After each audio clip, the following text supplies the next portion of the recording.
Hi hello friends, ನಮಸ್ಕಾರ. Welcome back to my YouTube channel. So ಇವತ್ತು ಒಂದು important ವಿಷಯನ ನಾನು ನಿಮ್ಮ ಹತ್ರ ತಗೊಂಡು ಬಂದಿದ್ದೀನಿ.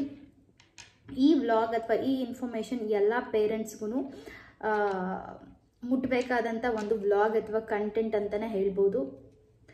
ಸೊ ನವೇಡೇಸ್ ಏನಾಗ್ಬಿಟ್ಟಿದೆ ಅಂತಂದರೆ, ನಾವು ಹೆಂಗೆ ಇದ್ದೀವಿ ಅಥವಾ ನಾವು ಹೆಂಗೆ ನಮ್ಮ ಲೈಫ್ ಸ್ಟೈಲ್ ಯಾವ ಥರ ಇದೆ ಅಂತಂದರೆ, ಲೈಕ್ ತುಂಬ ಸೋಷಿಯಲ್ ಮೀಡಿಯಾ ಸ್ಕ್ರಾಲ್ ಮಾಡ್ತೀವಿ. ಅಲ್ಲಿ ಯಾವುದು ಹೋಟೆಲ್ ಚೆನ್ನಾಗಿದೆಯೋ ಆ ಹೋಟೆಲ್ಗಳನ್ನು ಹುಡ್ಕೊಂಡು ಹೋಗಿ ನಾವು ಊಟ ಮಾಡ್ತೀವಿ. ಆ್ಯಂಡ್ ಯಾವ ರೆಸಾರ್ಟ್ ಚೆನ್ನಾಗಿದೆಯೋ ಅಲ್ಲಿ ಹೋಗಿ ಹ್ಯಾಂಗ್ ಔಟ್ ಮಾಡ್ತೀವಿ. ಆ್ಯಂಡ್ ಅಲ್ಲಿ ಹೋಗಿ ಮಜಾ ಮಾಡ್ತೀವಿ.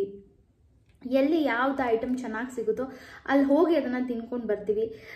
But it is a very pathetic to say that like ಎಷ್ಟೊಂದು ಜನ ಮಕ್ಕಳಿಗೆ ಎಲ್ಲನೂ ಕೊಡ್ತೀರಾ, ಬಟ್ ನೀವು ಮೇಜರಾಗಿ ಬೀಯಿಂಗ್ ಅ ಪೇರೆಂಟ್ಸ್ ನೀವು ಕೆಲವೊಂದಷ್ಟು ವಿಷಯಗಳನ್ನು ನೀವು ಅವ್ರಿಗೆ ಕೊಡಲೇಬೇಕಾಗಿರುತ್ತೆ.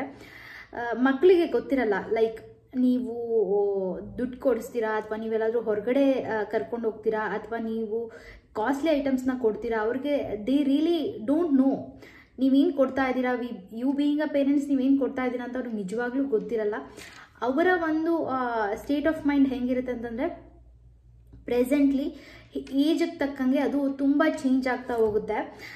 ಚಿಕ್ಕವರಿದ್ದಾಗಿಂದನೂ ನೀವು ಯಾವ ಒಂದು ಇಂಪ್ರೆಷನ್ನ ಅವ್ರಿಗೆ ನೀವು ಫುಟ್ ಪ್ರಿಂಟ್ಸ್ನ ಹಾಕೊಟ್ಟಿರ್ತೀರೋ, ದೊಡ್ಡವರಾದ್ಮೇಲೂ ಅಷ್ಟೇ ಅವರು ನಿಮ್ಮ ಮೇಲೆ ಒಂದು ನಿಮ್ಮ ಮೇಲೆ ಒಂದು ಜಡ್ಜ್ಮೆಂಟ್ ಆಗಿರ್ಬೋದು ಅಥವಾ ನೀವು ಹೇಗೆ ಯಾವ ಥರ ಪೇರೆಂಟ್ಸ್ ಅಂತ ಆಗಿರ್ಬೋದು, ಈ ಥರ ಎಷ್ಟೊಂದು ವಿಚಾರಗಳು ನಿಮ್ಮ ಮಕ್ಕಳುಗಳು ಅಥವಾ ತುಂಬ ಜನ ಮಕ್ಕಳುಗಳು ಅವ್ರ ಪೇರೆಂಟ್ಸ್ಗಳ ಮೇಲೆ ಏನಂತಾರೆ ರೆಸ್ಪೆಕ್ಟ್ ಕೊಡಲ್ಲ, ಅವ್ರನ್ನ ಅರ್ಥ ಮಾಡ್ಕೊಳ್ಳಲ್ಲ, ಅವ್ರನ್ನ ಬಾಯಿಗೆ ಬಂದಂಗೆ ಬೈತಾರೆ.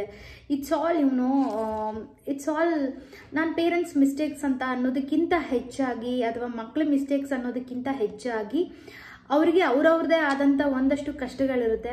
ಆ ಕಷ್ಟಗಳನ್ನು ಏನು ಅಂತ ಅವ್ರು ರೆಕಗ್ನೈಸ್ ಮಾಡ್ಕೊಂಡ್ರಲ್ಲ, ಅದನ್ನು ಅಲ್ಟಿಮೇಟ್ಲಿ ಅವರು ಯಾರ ಮೇಲೆ ಒಂದು ಭಾರನ ಹೇರ್ಬೋದು ಅಂತಂದರೆ ಅಥವಾ ಫ್ರಸ್ಟ್ರೇಷನ್ನ ಹೇರ್ಬೋದು ಅಂತಂದರೆ ಮಕ್ಕಳ ಮೇಲೆ ಮಾತ್ರ.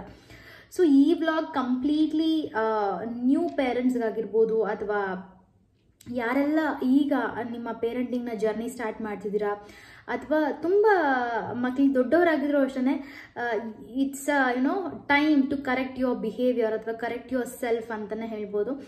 ಮಕ್ಕಳು ಯಾವ ಥರ ಮೌಲ್ಡ್ ಆಗ್ತಾ ಹೋಗ್ತಾರೆ ಅಂತಂದರೆ, it's purely based on the parents behaviour.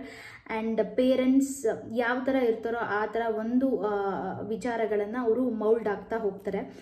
ಅದೇ ಥರನೇ ಅವರು ಕಾಪಿ ಮಾಡ್ಕೊಂಡು ಪೇಸ್ಟ್ ಮಾಡ್ಕೊತಿರ್ತಾರೆ. ಎಷ್ಟೊಂದು ಜನ ಹೇಳಿರೋದು ನೀವು ಕೇಳಿರ್ಬೋದು, ಇವಳು ಇವ್ರ ಅಮ್ಮನ ಥರ ಇದ್ದಾಳೆ ಅಥವಾ ಇವಳು ಇವ್ರ ಅಪ್ಪನ ಥರ ಇದ್ದಾಳೆ ಅಥವಾ ಇವನು ಇವ್ರ ಅಮ್ಮನ ಥರ ಮಾತಾಡೋದು. ಇದೆಲ್ಲ ಲೈಕ್ ಏನಾಗುತ್ತೆ ಅಂತಂದರೆ, ನಾವು ಚಿಕ್ಕ ವಯಸ್ಸಿಂದನೂ ನಮ್ಮ ಪೇರೆಂಟ್ಸನ್ನು ನಾವು ನೋಡ್ಕೊಂಡು ಬಂದಿದ್ದೀವಿ, either in a positive aspects and negative aspects.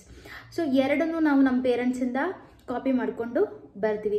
It is how like ನಮ್ಮ DNA ನಾವು ತಾಯಿಯ ಹೊಟ್ಟೆಲಿ ಇರಬೇಕಾದ್ರೆ ನಮ್ಮ DNA ಹೇಗೆ ಬಿಲ್ಡ್ ಆಗಿರುತ್ತೋ, ನಾವು ಹೊಟ್ಟೆಯಿಂದ ಹೊರಗೆ ಬಂದಮೇಲೂ ಅಷ್ಟೇ ನಮ್ಮ ಪೇರೆಂಟ್ಸ್ ಯಾವ ಥರ ಇದ್ದಾರೆ ಅವ್ರ ಬಿಹೇವಿಯರಲ್ ಒಂದು ವಿಚಾರಗಳನ್ನು ನಾವು ಇಟ್ಕೊಂಡು ನಾವು ಕಂಪ್ಲೀಟ್ಲಿ ನಮ್ಮ ಪೇರೆಂಟ್ಸ್ನ ನಾವು ಕಾಪಿ ಮಾಡ್ತಾ ಹೋಗ್ತೀವಿ. ಮಾತಾಡೋದಿರ್ಬೋದು, ಬಿಹೇವಿಯರ್ ಆಗಿರ್ಬೋದು ಅಥವಾ ಒಂದು ಆ್ಯಕ್ಷನ್ ಆಗಿರ್ಬೋದು, ಇದೆಲ್ಲನೂ ನಾವು ನಮ್ಮ ಪೇರೆಂಟ್ಸಿಂದನೇ ಕಾಪಿ ಮಾಡಿರ್ತೀವಿ.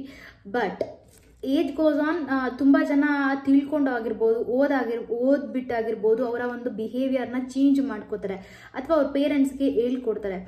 That is a very good thing. ಓಕೆನಾ, ತಪ್ಪನ್ನ ತಿದ್ಕೊಂಡು ಬದುಕ್ತಾ ಇರ್ತಾರೆ. So it is a very good things. So ಇವತ್ತಿನ ಒಂದು ಟಾಪಿಕ್ ಬಗ್ಗೆ ಮಾತಾಡೋದಕ್ಕೆ ಸ್ಟಾರ್ಟ್ ಮಾಡಬೇಕು ಅಂತಂದರೆ, ಫಸ್ಟ್ಲಿ ನಾವು ಎಲ್ಲರೂ ಪೇರೆಂಟ್ಸ್ ಹೆಂಗಿರ್ತೀವಿ ಅಂತಂದರೆ, ಯಾವಾಗಲೂ ನಾವು ನಮ್ಮ ಮಕ್ಕಳಿಗೆ ಫಿಸಿಕಲಿ ಲೈಕ್ ಎಕ್ಸಾಂಪಲ್ ನಾನು ಕೊಡ್ತೀನಿ, how physically we are help our kids ಅಂತ ಅಂದ್ಬಿಟ್ಟು. ಫಾರ್ ಎಕ್ಸಾಂಪಲ್, ಬೆಳಿಗ್ಗೆ ಎದ್ದೇಳ್ತಾರೆ, ಅವ್ರಿಗೆ ಬ್ರಷ್ ಮಾಡಿಸ್ತೀವಿ, ಸ್ನಾನ ಮಾಡಿಸ್ತೀವಿ. ತುಂಬ ಜನ ಮಕ್ಕಳು ತಿನ್ನೋದೇ ಇಲ್ಲ ಊಟ, ನಾವು ಅವ್ರಿಗೆ ಊಟ ತಿನ್ನಿಸ್ತೀವಿ. ಸ್ಕೂಲಿಗೆ ಕರ್ಕೊಂಡೋಗಿ ಡ್ರಾಪ್ ಮಾಡ್ತೀವಿ. ಲೈಕ್ ಹೆಂಗೆ ಅಂದರೆ, ನಡ್ಕೊಂಡು ಹೋಗ್ಬಿಟ್ರೆ ಎಲ್ಲಿ ಕಾಲು ನೋವು ಆಗ್ಬಿಡುತ್ತೋ ಅಥವಾ ಮಗುಗೆ ಎಲ್ಲಿ ತೊಂದರೆ ಆಗ್ಬಿಡುತ್ತೋ ಅಥವಾ ನೋಡೋರೆಲ್ಲ ಏನು ಅಂದ್ಕೊಂಡ್ಬಿಡ್ತಾರೋ ಅನ್ನೋ ಒಂದು ಕಾರಣಕ್ಕೆ ಗಾಡಿಯಲ್ಲೇ ಕರ್ಕೊಂಡು ಹೋಗ್ಬಿಟ್ಟು ಸ್ಕೂಲ್ಗೆ ಡ್ರಾಪ್ ಮಾಡಿಬಿಟ್ಟು ಬರ್ತೀವಿ. ಅಥವಾ ಅವ್ರು ಏನು ಕೇಳ್ತಾರೋ, ಲೈಕ್ ಎಷ್ಟೇ ಎಕ್ಸ್ಪೆನ್ಸಿವ್ ಆಗಿದ್ರು ಅದನ್ನು ನೀವು ಅವ್ರಿಗೆ ಕೊಡ್ಸೋದಕ್ಕೆ ಟ್ರೈ ಮಾಡ್ತೀರಾ. This is all physically you are helping your kids. ಓಕೆನಾ, ಇದೆಲ್ಲ ಅವರ ಅಂದರೆ ಲೈಕ್ ಪೇರೆಂಟ್ಸ್ ವಿವೇಚನೆಗೆ ಬಿಟ್ಟಿದ್ದು.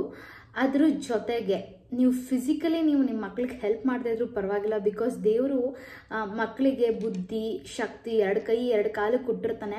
ಅವ್ರ ಕೆಲಸನ ಡೆಫಿನೆಟ್ಲಿ ನೀವು ಅವ್ರು ಚಿಕ್ಕವರಿದ್ದಾಗಿಂದನೂ ಹೇಗೆ ಪ್ರಾಕ್ಟೀಸ್ ಮಾಡಿಸಿರ್ತೀರೋ ಆ ಪ್ರಾಕ್ಟೀಸ್ನ ಅವ್ರು ಲೈಫ್ ಲಾಂಗ್ ಮಾಡ್ಕೊಂಡು ಬರ್ತಾರೆ. Like when they started growing up, ನೀವು ಅವ್ರಿಗೆ ಬ್ರಷ್ ಒಂದು ಹಂತದವರೆಗೂ ನೀವು ಬ್ರಷ್ ಮಾಡಿಸ್ಬೋದು, ಆಮೇಲೆ ನೀವು ಅವ್ರಿಗೆ ಬ್ರಷ್ ಮಾಡಿಸೋ ಅವಶ್ಯಕತೆ ಇರಲ್ಲ. ಒಂದು ಹಂತದವರೆಗೂ ನೀವು ಅವ್ರಿಗೆ ತಿನ್ನಿಸ್ಬೋದು, ನೆಕ್ಸ್ಟ್ ಹೋಗ್ತಾ ಹೋಗ್ತಾ ದೊಡ್ಡವರಾಗ್ತಾ ಅವ್ರಿಗೆ ತಿನ್ನಿಸ್ಬೇಕಾಗಿಲ್ಲ. ಸೊ ಆದಷ್ಟು ನೀವು ನಿಮ್ಮ ಮಕ್ಕಳಿಗೆ ಫಿಸಿಕಲ್ ಹೆಲ್ಪ್ ಮಾಡೋದಕ್ಕಿಂತ ಎಮೋಷ್ನಲಿ ನೀವು ನಿಮ್ಮ ಮಕ್ಕಳ ಜೊತೆಗೆ ಕನೆಕ್ಟ್ ಆಗಿ, and emotionally if they come with some problems, ನೀವೇ ಹೋಗಿ ಅದನ್ನು ಸಾಲ್ವ್ ಮಾಡಿಕೊಟ್ಬಿಡ್ಬಿಡಿ. ನೀವು ಅವ್ರಿಗೆ ತಿಳಿಸಿ ಹೇಳಿ, like if they are not ready to mingle with some kids, ಅಥವಾ ಯಾರು ಮಕ್ಕಳು ಅವ್ರಿಗೆ ರ್ಯಾಕ್ ಮಾಡಿಸಿದಾರೋ ಅಥವಾ ಏನೋ ಅಣಗಿಸ್ಕೊತಿದಾರೋ, ಹೌ ಟು ಓವರ್ಕಮ್ ಇಟ್, ಓಕೆನಾ? ಅಥವಾ ಯಾರೋ ನೀವು ನಾನು ನೆಗ್ಲೆಕ್ಟ್ ಮಾಡಿಸಿದ್ರೆ ಹೌ ಟು ಓವರ್ಕಮ್ ಇಟ್. ಇವಾಗಿನ ಕಾಲದ ಮಕ್ಕಳು ಹೆಂಗಾಗ್ಬಿಡೋದು ಅಂದರೆ, ಯಾರೋ ಒಬ್ರು ಏನೋ ಅಂದರು ಅಂತಲೇ ಅದಕ್ಕೆ ಅಳೋದು, ಅಥವಾ ಯಾರೋ ನನ್ನನ್ನು ರ್ಯಾಗ್ ಮಾಡಿದ್ರು ಅಂತಲೇ ಅಳೋದು, ಈ ಥರ ಎಲ್ಲ ಒಂದಷ್ಟು ವಿಚಾರಗಳು ನಡೀತಿದೆ ನನ್ನ ಸುತ್ತಮುತ್ತ ಆಗಿರ್ಬೋದು, ಅಥವಾ ನಾನು ಕೇಳಿರೋ ಮಟ್ಟಿಗಾಗಿರ್ಬೋದು.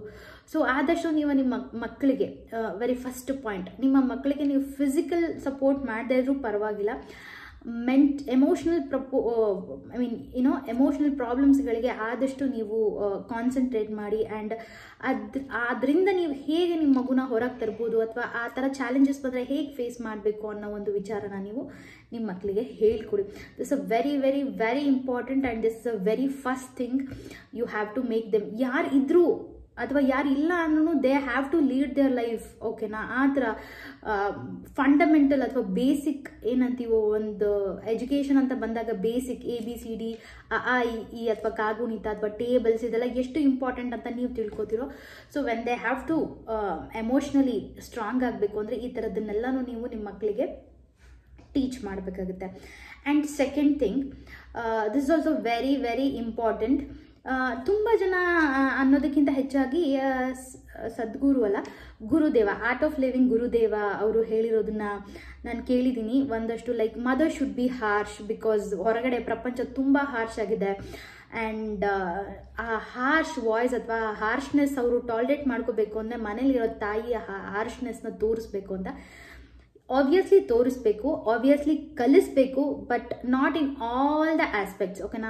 ಪ್ರತಿಯೊಂದಕ್ಕೂ ಇರಿಟೇಟ್ ಆಗೋದು, ಪ್ರತಿಯೊಂದಕ್ಕೂ ಬೈಯೋದು, ಅಥವಾ ಯಾವುದೋ ಮಾಡಿರೋ ಮಿಸ್ಟೇಕ್ಸ್ಗೆ ನೀವು ನಿಮ್ಮ ಮಕ್ಕಳನ್ನ ಟಾರ್ಗೆಟ್ ಮಾಡೋದು, ನೀವು ನಿಮ್ಮ ಮಕ್ಕಳನ್ನ ಬೈಯೋದು, ಆ್ಯಂಡ್ ಎಸ್ಪೆಷಲಿ ಹೊಡೆಯೋದು, ಇಟ್ ಈಸ್ ವೆರಿ ರಾಂಗ್. ಹೊಡೆದ್ಮೇಲೆ ಹೊಡಿತಾ ಇದ್ದೀರಾ ಅಥವಾ ನೀವು ಬೈತಾ ಇದ್ದೀರಾ ಅಂತಂದರೆ you should be 100 times sure that ನೀವು ಈ ಒಂದು ಕಾರಣಕ್ಕೆ ನೀವು ಪನಿಷ್ ಮಾಡ್ತಾ ಇದ್ದೀರಾ ನಿಮ್ಮ ಮಗುಗೆ, ವಿಚ್ ಇಸ್ ಆ ಒಂದು ಲಿಮಿಟ್ ಅಥವಾ ಒಂದು ಪೇಷನ್ಸ್ ಲೆವೆಲ್ ಕ್ರಾಸ್ ಆಗಿದೆ ಅಂದರೆ ಮಾತ್ರ. ಬಿಕಾಸ್ ಒಂದು ಮಗು ಹೇಳಿದ ತಕ್ಷಣ ಕೇಳಿಬಿಡುತ್ತೆ. ಎಲ್ಲ ಮಕ್ಕಳ ಮನಸ್ಥಿತಿ ಒಂದೇ ಥರ ಇರಲ್ಲ. ಕೆಲವೊಂದು ಮಕ್ಕಳುಗಳು ತುಂಬ ನಾಟಿ ಆಗಿರ್ತಾರೆ, ತುಂಬ ಅಂದರೆ ತುಂಬ ಟು ದ ಎಕ್ಸ್ಟೆಂಟ್, ಓಕೆನಾ?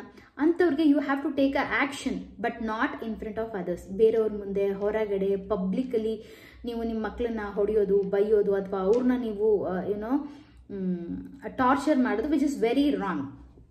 ಸೊ ಆದಷ್ಟು ನಿಮ್ಮ ಒಂದು ಎಮೋಷ್ನಲ್ ನಿಮ್ಗಾಗ್ತಿರೋ ಪ್ರಾಬ್ಲಮ್ಸ್ನ ಮಕ್ಕಳ ಮೇಲೆ ಡೆಫಿನೆಟ್ಲಿ ಬಂದೇ ಬರುತ್ತೆ. ಅದು ಏನಂದರೆ ಆ ಒಂದು ಸಿಚುವೇಶನ್ ಬಂದೇ ಬರುತ್ತೆ. ನಿಮ್ಗಾಗ್ತಿರೋ ಪ್ರಾಬ್ಲಮ್ಸ್ನ ನೀವು ನಿಮ್ಮ ಮಕ್ಕಳ ಮೇಲೆ ಹೇರೋ ಅಂಥ ಸಿಚುವೇಶನ್ ಬಂದೇ ಬರುತ್ತೆ. ಅದು ತಪ್ಪಲ್ಲ. And don't feel guilty about it, ಓಕೆನಾ? ನೀವು ಮಾಡಿರೋ ಕೆಲಸಕ್ಕೆ ಗಿಲ್ಟ್ ಫೀಲ್ ಮಾಡೋದು ಬೇಡ. ಬಟ್ ಆದಷ್ಟು ನಿಮ್ಮನ್ನು ನೀವು ಸೆಲ್ಫ್ ಅನಲೈಸ್ ಮಾಡಿಕೊಂಡು you just avoid such things like ಹೊಡೆಯೋದು, ಬೈಯೋದು, ಕೂಗಾಡೋದು, ಪಬ್ಲಿಕಲಿ ಅವ್ರನ್ನ ಹ್ಯಾರಾಸ್ ಮಾಡೋದು, ಇದೆಲ್ಲ you just stop it. And third point ಅಂತ ಬಂತು ಅಂದರೆ, ನೀವು ನಿಮ್ಮ ಮಕ್ಕಳಿಗೆ ಚಿಕ್ಕ ವಯಸ್ಸಿಂದನೇ ನೀವು value of money, value of people, value of ಟೈಮ್ನ ನೀವು ಡೆಫಿನೆಟ್ಲಿ ಹೇಳ್ಕೊಡ್ಬೇಕಾಗುತ್ತೆ. ಒಂದು ಡಿಸಿಪ್ಲಿನರಿ ಲೈಫ್ನ ನೀವು ಮೇಂಟೈನ್ ಮಾಡಲೇಬೇಕಾಗುತ್ತೆ. ಒಬ್ಬರು ಇನ್ಫ್ಲುಯೆನ್ಸರ್ನ ನಾನು ಹೇಳಿರೋದನ್ನ ಕೇಳಿದ್ದೀನಿ, ಲೈಕ್ ಯೂಟ್ಯೂಬಲ್ಲಿ ಅಥವಾ ಸಮ್ ಇನ್ಸ್ಟಾ ಶಾರ್ಟ್ಸಲ್ಲಿ. ಟಿಲ್ 5 ನಿಮ್ಮ ಮಕ್ಕಳ ಜೊತೆಗೆ ನೀವು ಮಕ್ಕಳಾಗಿರಿ. After 5 to till 13 you just maintain a disciplinary life. Like ಅವ್ರಿಗೆ ಗೊತ್ತಾಗಬೇಕು, ಪ್ರತಿಯೊಂದು ವಿಚಾರಗಳು ಅವರಿಗೆ ಅರ್ಥ ಆಗಬೇಕು ಅನ್ನೋ ಥರನೇ ಇರಲಿ. Yes, it is no means no, ಆಗಲ್ಲ ಮೀನ್ಸ್ ಆಗಲ್ಲ, ಅದೇ ಥರನೇ ಇರಬೇಕು. You should have some boundaries ಕೆಲವೊಂದು ವಿಚಾರದಲ್ಲಿ. ಇದನ್ನು ನೀವು ಅರ್ಲಿ ಸ್ಟೇಜಿಂದನೇ ಹೇಳ್ಕೊಡ್ತಾ ಬಂದರೆ ವಿಚ್ ಇಸ್ ವೆರಿ ಇಂಪಾರ್ಟೆಂಟ್. ನಾನು ನನ್ನ ಪ್ರೀವಿಯಸ್ ವ್ಲಾಗ್ಗಳನ್ನು ಹೇಳಿದ್ದೀನಿ, like how to manage money with your kids ಅಂತ ಅಂದ್ಬಿಟ್ಟು. ಆ್ಯಂಡ್ ದ ಫೋರ್ತ್ ಪಾಯಿಂಟ್ ಏನಪ್ಪ ಅಂತಂದರೆ, ನೀವು ನಿಮ್ಮ ಮಕ್ಕಳು ಒಂದು ಮಗು ಮಾಡ್ಕೊಳ್ಳೋದು, 2 ಮಗು ಮಾಡ್ಕೊಳ್ಳೋದು, ದಟ್ ಇಸ್ ನಾಟ್ ಇಂಪಾರ್ಟೆಂಟ್. ಓಕೆನಾ? ಲೈಕ್ ನಿಮ್ಗೆ ಎಷ್ಟು ಜನ ಮಕ್ಕಳು ಅಂತ ತುಂಬ ಜನ ಕೇಳ್ತಾರೆ, ಅಥವಾ ನನಗೂ ಕೇಳಿದ್ದಾರೆ, ಒಬ್ಬಳೇ ಸಾಕಾ ಇನ್ನೊಬ್ಳು ಇರಲಿ ಅನ್ನೋ ಥರ ವಿಚಾರನೂ ನನಗೆ ಕೇಳಿದ್ದಾರೆ. ನನ್ನ perception regarding parenting is different. ಓಕೆನಾ? ಮಕ್ಕಳನ್ನ ಹ್ಯಾಂಡಲ್ ಮಾಡೋದಾಗಿರ್ಬೋದು, ಅಥವಾ ಅವಳು ನನ್ನ ಮಗಳ ಜೊತೆಗೆ ನಾನು ಹೇಗೆ ಬಿಹೇವ್ ಮಾಡ್ತೀನಿ, ನನಗೆ ಎಮೋಷ್ನಲ್ ಲೆವೆಲ್ಲು, ಫಿಸಿಕಲ್ ಲೆವೆಲು, ಅಥವಾ ನಾನು mentally am I ready for to manage 2 kids ಅನ್ನೋದಕ್ಕೆ ನಾನು ರೆಡಿ ಇದ್ದೀನಾ, ಅಥವಾ ಫಿನಾನ್ಷಿಯಲ್ ಆಗಿರ್ಬೋದು, ಎಲ್ಲ ಥರದಲ್ಲೂ ನಾನು ಫಿಟ್ ಆಗಿದ್ದೀನಿ ಅಂತ ನನ್ನನ್ನು ನಾನು ಕ್ವೆಶ್ಚನ್ ಮಾಡ್ಕೊಂಡಾಗ, when I come with the answer like no, I am not ready. Because ಇರೋ ಒಬ್ಬಳ ಮಗಳನ್ನ ನಾನು ಹೆಂಗೆ ಅಂತಂದರೆ, like I have some ethics. So ನಾನು ಅದೇ ಥರ ಬೆಳೆಸ್ಬೇಕು ಅಂತ ಅಂದ್ಕೊಂಡಿದ್ದೀನಿ ನನ್ನ ಮಗಳನ್ನ. ಸೊ ಇಬ್ಬರು ಮಕ್ಕಳನ್ನ ಮಾಡಿಕೊಂಡು ಲೈಕ್ ಚೈಲ್ಡ್ಹುಡ್ನ ನಾವೇ ಎಂಜಾಯ್ ಮಾಡ್ದೇ ಸುಮ್ಮನೆ ಎಲ್ಲಿ ಬೇಕಲ್ಲಿ ಅವ್ರನ್ನ ಬಿಟ್ಟು, ಅಥವಾ ಹೆಂಗೆ ಬೇಕೋ ಹಾಗೆ ನಾವು ನಮ್ಮ ಮಕ್ಕಳನ್ನ ನಡೆಸ್ಕೊಳ್ಳೋದಕ್ಕೆ we don't have any rights. ಓಕೆನಾ? ಆ ಥರ ನಮಗೆ ರೈಟ್ಸ್ ಇಲ್ಲ. ನಮ್ಮ ಮಕ್ಕಳಿಗೆ ಇಮೋಷ್ನಲಿ ನಾವು ಡ್ಯಾಮೇಜ್ ಮಾಡ್ತಾ, ಆ ಥರ ಒಂದು ಏನಂತಾರೆ, ಅನಿವಾರ್ಯತೆ ಏನೂ ಇಲ್ಲ. ಇರೋ ಒಬ್ಬ ಒಂದು ಮಗು ಆಯಿತು ಅಂದರೆ ಒಂದು ಪೇರೆಂಟ್ಗೆ they have to spend some time with the kids. Quality ಟೈಮ್ನ ಸ್ಪೆಂಡ್ ಮಾಡಬೇಕು. ಫಾದರ್ ಆಗಿರ್ಬೋದು, ಮದರ್ ಆಗಿರ್ಬೋದು, ಆ ಕ್ವಾಲಿಟಿ ಟೈಮ್ನ ಅವ್ರಿಗೆ ಕೊಡಬೇಕು. ಓಕೆನಾ? ಆಟ, ಆಮೇಲೆ ಓದ್ಕೊಡೋದು, ಅಥವಾ ಅವ್ರನ್ನ ಹೊರಗಡೆ ಕರ್ಕೊಂಡು ಹೋಗೋದು, ಮಿಂಗಲ್ ಆಗೋದು, ಅಥವಾ ಮಕ್ಕಳಿಗೆ ಎಜುಕೇಷನ್ ವೈಸ್ ಟೀಚ್ ಮಾಡೋದು, ಇದೆಲ್ಲನೂ ಇಬ್ಬರ ಕಡೆಯಿಂದನೂ ಅದು ಬರಬೇಕು. ಇಟ್ ಇಸ್ ನಾಟ್ ಲೈಕ್ ಬರಲೇಬೇಕು, ಇದು ರೂಲ್ಸು, ಇದು ರೆಗ್ಯುಲೇಷನ್ಸ್ ಆ ಥರ ಇಲ್ಲ. ವೆನ್ ಪೇರೆಂಟಿಂಗಲ್ಲಿ both husband and wife include ಆದಾಗ ಇಟ್ ಈಸ್ ಸಮಥಿಂಗ್ ಲೈಕ್ ಹೆಂಗೆ ಅಂತಂದರೆ beautiful. That family is very beautiful and that complete bond is beautiful ಅಂತಲೇ ಹೇಳ್ಬೋದು. ಲಾಸ್ಟ್ ಥಿಂಗ್ ಅಂತ ಬಂದರೆ, ಇಬ್ಬರು ಮಕ್ಕಳಿರ್ತಾರೆ. So completely you treat your elder. ನೀವು ನಿಮ್ಮ ದೊಡ್ಡ ಮಗು ಅಥವಾ ದೊಡ್ಡ ಮಗ ಅಥವಾ ದೊಡ್ಡ ಮಗಳಾಗಿರ್ಬೋದು, ಕಂಪ್ಲೀಟ್ಲಿ ನೀವು ಇನ್ನೊಂದು ಹೆಂಗೆ ಎಕ್ಸ್ಪೆಕ್ಟ್ ಮಾಡ್ತಾರೆ ಅಂದರೆ, ಚಿಕ್ಕ ಮಗುನ ಕೇರ್ ಟೇಕರ್ ಆಗಿ ನೀವು ಕಂಪ್ಲೀಟಾಗಿ ಅದನ್ನು ಕನ್ವರ್ಟ್ ಮಾಡಿಬಿಡ್ತೀರ. You don't spend more time with ಚಿಕ್ಕ ಮಗು ಜೊತೆಗೆ ಮೋರ್ ಟೈಮ್ ಸ್ಪೆಂಡ್ ಮಾಡಲ್ಲ, ಅಥವಾ ಒಂದು ಇನ್ಜಸ್ಟಿಸ್ ಕ್ರಿಯೇಟ್ ಮಾಡ್ತಿರ್ತೀರ ಇಬ್ಬರು ಮಕ್ಕಳ ಮಧ್ಯದಲ್ಲಿ, ವಿಚ್ ಇಸ್ ವೆರಿ ರಾಂಗ್. ಓಕೆನಾ? ಇನ್ನೊಂದು ಮಗು ಆಯಿತು ಅಂತ ಜಾಸ್ತಿ ಚಿಕ್ಕ ಮಗು ಮೇಲೆ ಕಾನ್ಸಂಟ್ರೇಟ್ ಮಾಡೋದು, ದೊಡ್ಡ ಮಗುನ ನೆಗ್ಲೆಕ್ಟ್ ಮಾಡೋದು, ಅಥವಾ ದೊಡ್ಡ ಮಗು ಇದ್ದಾಳೆ ಅಂತ ಅಂದ್ಬಿಟ್ಟು ಕಂಪ್ಲೀಟಾಗಿ ದೊಡ್ಡ ಮಗುಗೆ ಎಲ್ಲ ಜವಾಬ್ದಾರಿನ ವಹಿಸ್ಬಿಡೋದು, which is very wrong. Emotionally ಅವರು ದಟ್ ಒಂದು ಪ್ಯಾಟ್ರನ್ಗೆ ಅವರು ಅಡ್ಜಸ್ಟ್ ಆಗ್ತಾ ಹೋಗ್ತಾರೆ. Later on you will get to know. Upcoming ಡೇಸಲ್ಲಿ ಹೆಂಗಾಗುತ್ತೆ ಅಂತಂದರೆ, ತುಂಬ ಜನ ನಾನು ಹೇಳಿರೋದನ್ನು ಕೇಳಿದ್ದೀನಿ, they will lose the trust on a parents. ಓಕೆನಾ? ನಾವು ಈ ಥರ ಮಾಡೋ ಮಿಸ್ಟೇಕ್ಸ್ಗಳಿಂದ ಮಕ್ಕಳಿಗೆ ನಮ್ಮ ಮೇಲೆ ನಂಬಿಕೆ ಹೋಗ್ಬಿಡುತ್ತೆ. ಬೆಳೀತಾ ದೊಡ್ಡವರಾಗ್ತಾ ಹೇಳ್ತಾರೆ, ಲೈಕ್ ತುಂಬ ಜನ ಪೇರೆಂಟ್ಸ್ ಹೇಳ್ತಿರಲ್ವಾ, ನನ್ನ ಮಾತು ನನ್ನ ಮಗ ಕೇಳೋದೇ ಇಲ್ಲ. ಯಾಕೆ ಕೇಳಲ್ಲ ಅಂತಂದರೆ, definitely they will lose the trust. ನಿಮ್ಮ ಮೇಲೆ ಅವ್ರಿಗೆ ನಂಬಿಕೆನೇ ಹೊರಟೋಗ್ಬಿಟ್ಟಿರುತ್ತೆ. ಬಿಕಾಸ್ ಚಿಕ್ಕ ವಯಸ್ಸಿಂದ 1 ವರ್ಷ 2 ವರ್ಷದಲ್ಲ, ಚಿಕ್ಕ ವಯಸ್ಸಿಂದನೂ ಒಂದು ಪ್ಯಾಟ್ರನ್ನ ನೋಡ್ಕೊಂಡು ಬಂದಿರ್ತಾರಲ್ವ ಮಕ್ಕಳು. ಸೊ ಆ ಪ್ಯಾಟ್ರನ್ನ ನೋಡಿ ಮಕ್ಕಳಿಗೆ ನಿಮ್ಮ ಮೇಲೆ ನಂಬಿಕೆನೇ ಹೊರಟೋಗ್ಬಿಟ್ಟಿರುತ್ತೆ. ಸೊ ಜಸ್ಟ್ ಡಿಸೈಡ್, ನೀವು ಯೋಚನೆ ಮಾಡಿ, ನಿಮ್ಮ ಮಗುಗೆ ನೀವು ಯಾವ ಥರ ಒಂದು ರೋಲ್ ಮಾಡೆಲ್ ಆಗಿ ಬರೋದಕ್ಕೆ ಇಷ್ಟಪಡ್ತೀರಾ, ಆ್ಯಂಡ್ ನಿಮ್ಮ ಮಗುಗೆ ನೀವು ಯಾವ್ಯಾವ ಥರ ಸಪೋರ್ಟ್ ಮಾಡೋದಕ್ಕೆ ಇಷ್ಟಪಡ್ತೀರಾ ಅಂತ. ಆ್ಯಂಡ್ ಇವತ್ತಿನ ವ್ಲಾಗ್ ಅಥವಾ ಕಂಟೆಂಟ್ ನಿಮಗೆ ಇಷ್ಟ ಆಗಿದೆ ಅಂತ ಅಂದ್ಕೊಳ್ತೀನಿ. ಇಷ್ಟ ಆಯಿತು ಅಂದರೆ ಪ್ಲೀಸ್ ಶೇರ್ ಮಾಡಿ ಈ ವ್ಲಾಗ್ನ. Because very much important to know that ನಾವು ಏನೇನು ಮಿಸ್ಟೇಕ್ಸ್ ಮಾಡ್ತಿದ್ದೀವಿ, ಅಥವಾ ನಾವು ಯಾವ್ಯಾವ ಥರ ಕರೆಕ್ಷನ್ಸ್ ಮಾಡ್ಕೋಬೇಕು. ಆ್ಯಂಡ್ ಬೀಯಿಂಗ್ ಅ ಮಾಮ್ ಅಥವಾ being a parent is not easy. Parenting job is not a easy job ಅಥವಾ ಈಸಿ ಟಾಸ್ಕ್ ಅಂತ ಹೇಳ್ಬೋದು. So this is my perceptions. ಓಕೆನಾ? This is my perception. And ಇದು ನಾನು ತಿಳ್ಕೊಂಡಿರೋ ಅಂಥದ್ದನ್ನು ಒಂದಷ್ಟು ಶೇರ್ ಮಾಡಬೇಕು ಅಂತ ಅನ್ನಿಸ್ತು ನನಗೆ. ಸೊ ಹಾಗಾಗಿ ಶೇರ್ ಮಾಡ್ತಿದ್ದೀನಿ. ಸೊ ಇಷ್ಟ ಆದರೆ ಲೈಕ್, ಕಮೆಂಟ್ ಆ್ಯಂಡ್ ಶೇರ್ ಮಾಡಿ. ಮತ್ತೊಂದು ಹೊಸ ಕಂಟೆಂಟ್ ಜೊತೆಗೆ ನಾನು ನಿಮ್ಮನ್ನು ಮೀಟ್ ಮಾಡ್ತೀನಿ. ಅಲ್ಲಿವರೆಗೂ keep supporting my channel. Bye.